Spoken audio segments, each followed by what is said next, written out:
Բարի նոր օր, սիրելիներ, որպես գաղտնիք պիտի մի բան ասեմ ձեզ, մեր անցած առակների հերոսները արդեն գնացել են իրենց դասագիրք և տեղ են գտել այն էջերում, որտեղ դրանք նկարված էին։ Գիտեք ինչու, որովհետև իմ աշակերտները շատ լավ էին պատրաստվել թեմայի ամփոփմանը և շատ հրաշալի պատմեցին մեզ մեր անցած առակները։ Շատ կարևոր է չմոռանալ երբեք այս առակների ուսուցանող հատվածը, որովհետև հենց դրանցով է, որ մենք կարողանում ենք կայանալ որպես շատ լավ մարդ, որպես շատ բարի մարդ, որպես շատ գեղեցիկ հոգի ունեցող մարդ։ Եկեք նախ ստուգենք մեր տնային հանձնարարությունը, որից հետո կանցնենք առակների հաջորդ հատվածին։ Իմ խելացի 5-րդ դասարանցիներ, ես առաջինն անդրադարձել էի այն առակին, որը մենք բաց ենք թողել։ Ձեզնից շատերը չեն նկատել, որ թեմայի ամփոփման առաջին մասում մենք անդրադարձել ենք միայն այն առակներին, որոնք տեղ են գտել դասագրքում մինչև գայլերն ու ոչխարները առակը։ Այս առակների միջից մենք բաց ենք թողել Մարգարիտն ու Փրփուրը առակը, որը չափածո է և որի հեղինակն է Հովհաննես Շիրազը։ Ծովի երեսն է Փրփուրը ելնում։ Փայլփլում մի պահի Մարգարիտ։ Մինչ Մարգարիտը խորքում է լինում, խորքից է ծնվում գանձը ճշմարիտ։ Բայց այսպես խոսեց Փրփուրն այդ մասին. Ինչու տեղ չունես ծովի երեսին, թե Մարգարիտ ես, էլ ինչ Մարգարիտ, ես եմ մայր ծովի գանձը ճշմարիտ, որ միշտ ջրերի երեսն եմ ելնում ու ես եմ փայլում, կյանքը վայելում, բայց իր վայելքը երկար չտևեց, մի քամի ելավ, Փրփուրը ցրվեց, հետքն էլ չմնաց ծովի երեսին, մինչ Մարգարիտը երբ խորքից հանվեց, ձեռք է ձեռք խլվեց, գանձ է գանձ ասին, ահա մայր ծովի միակ փառքը մեծ։ Մարդիկ կան, որոնք Փրփուրի նման միշտ կյանքի ծովի երեսն են ելնում, բայց խորքում որքան Մարգարիտներ կան, որոնց փառքը դեռ Փրփուրն է խլում։ Այս չափածո առակը փոքրոքի և համեստ ու խոնարհ մարդկանց մասին է։ Նրանք այստեղ համեմատվում են որպես Փրփուր և որպես Մարգարիտ։ Փրփուրներն այն մարդիկ են, ովքեր ունեն դատարկ հոգի և դատարկ միտք և փորձում են եսասիրաբար իրենց միշտ առաջ մղել։ Իսկ Մարգարիտները ավելի խոնարհ և համեստ մարդիկ են, ովքեր իրենց լիքը հոգու ծանրությունից, ինչպես ցորնահատիկը, որը լիքն է լինում, միշտ խոնարհաբար են գնում առաջ։ Բայց հավատացեք, Մարգարիտների գինն անգին է, և նրանց տեղը բոլորը գիտեն։ Իսկ այժմ անդրադառնանք մեր տնային հանձնարարությանը։ Առաջինը, որ ես ձեզ հանձնարարել էի, վանկատել և տողադարձել հետևյալ բառերը՝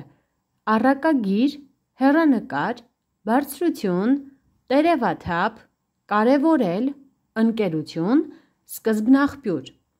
Եկեք անպայման հիշենք, որ տողադարձը մենք կարող ենք կատարել վանկատման եղանակով և նաև բառակազմական եղանակով։ Բառակազմական եղանակը այն է, երբ հաջորդ տող կարող ենք տանել ամբողջ արմատ։ Այդ դեպքում գաղտնավանկի «ը» մենք չենք գրում, մենք այստեղ ունենք այդպիսի օրինակ։ Հիմա ես ձեզ համար կկարդամ ճիշտ վանկատումը։ Առակագիր, ա-ռա-կա-գիր, ունենք 4 վանկ, որոնցից 3-ը բաց վանկեր են, իսկ վերջին վանկը փակ վանկ է։ Վստահ եմ դուք գիտեք, բաց վանկերն այն վանկերն են, որոնք ավարտվում են ձայնավորով, իսկ փակ վանկերն ավարտվում են բաղաձայնով։ Նայեք և համեմատեք տնային հանձնարարությունը։ Արդյոք բոլորը ճիշտ եք կատարել։ Ես ուզում եմ խոսել հեռանկար բառի մասին, որտեղ մենք ունենք նկար արմատը։ Նկար արմատում կա գաղտնավանկի «ը», բայց եթե ուշադիր լինեք, հեռա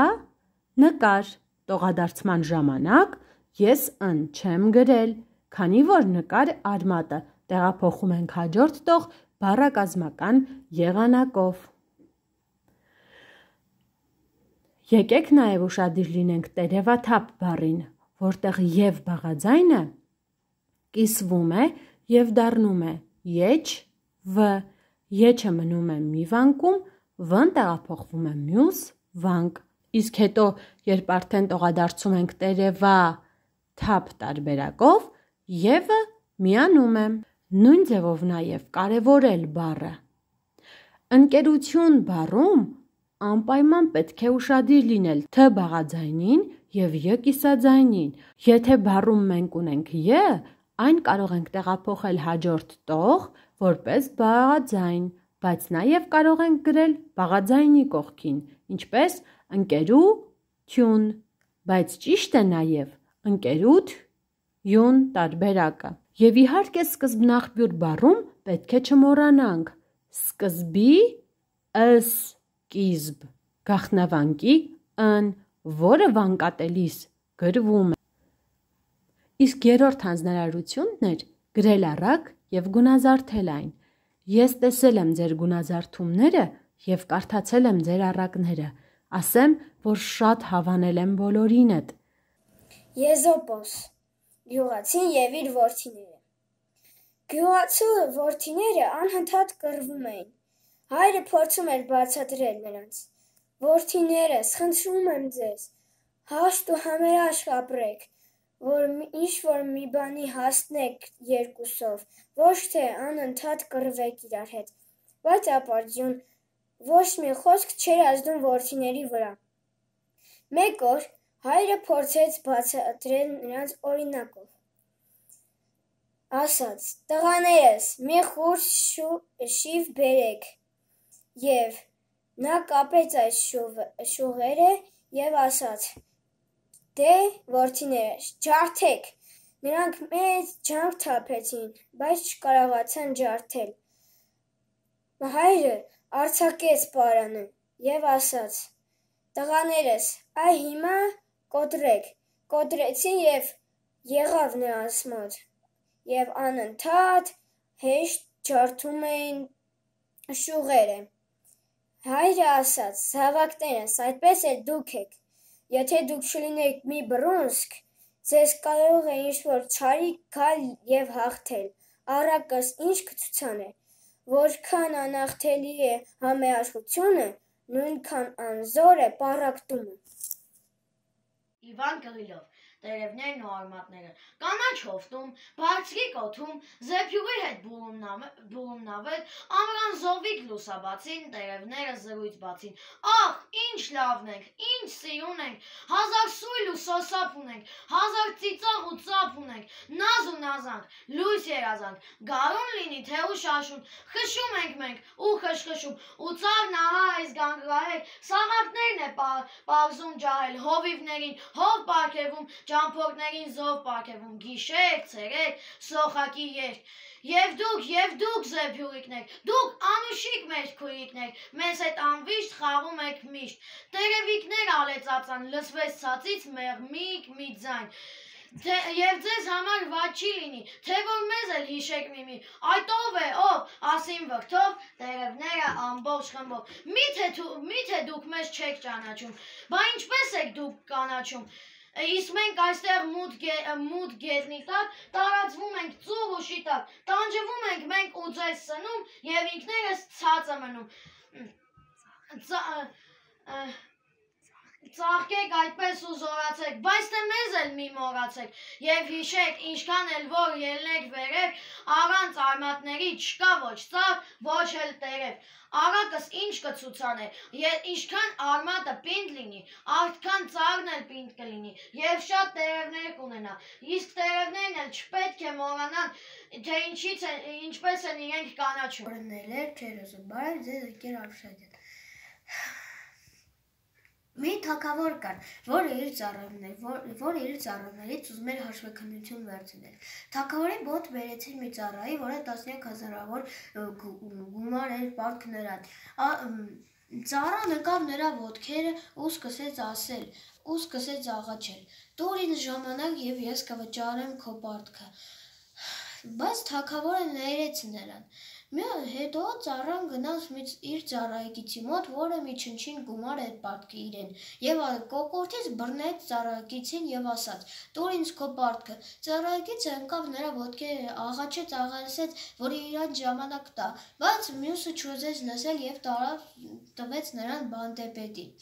Այդ իմանալով ուրիշ ծառաները շատ վհատվեցին եւ պատմեցին ամեն ինչ թագավորին։ Թագավորը շատ բարկացավ եւ կանչեց ծառային. «Չար ծառա, ես քեզ ներեցի, բայց դու չկարողացար խղճել քո ծառայեկիցին։ Ես շատ բարկացած եմ քո վրա»։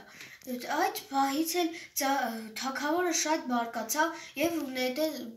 տվեց նրան բանտապետին։ Բանտապետը նրան գցեց բանտ, մինչև որ բոլոր պարտքերը չվճարի թագավորին։ Եկեք այս գեղեցիկ տեսահոլովակների համար շնորհակալություն հայտնենք Գրիգոր Նարեկացու անվան համար 137 հիմնական դպրոցում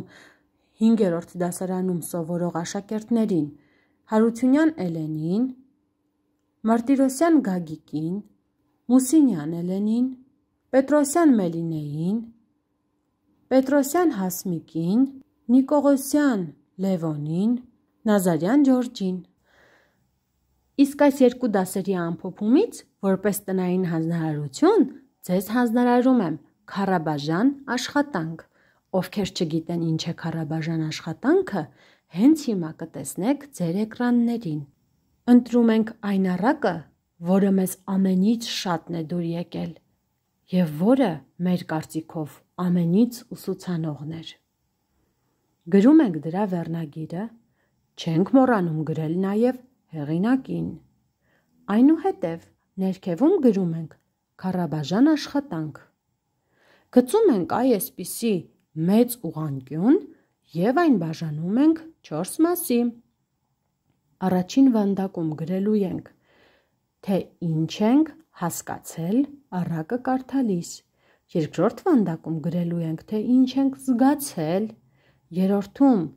ինչ ձայներ ենք լսել եւ չորրորդում նկարելու ենք, թե ինչ պատկերներ ենք տեսել։ Կարող եք անգամ չնկարել, պարզապես բառերով պատկերել այն։ Դե ինչ, կհանդիպենք մարտի 25-ին։ Ցտեսություն։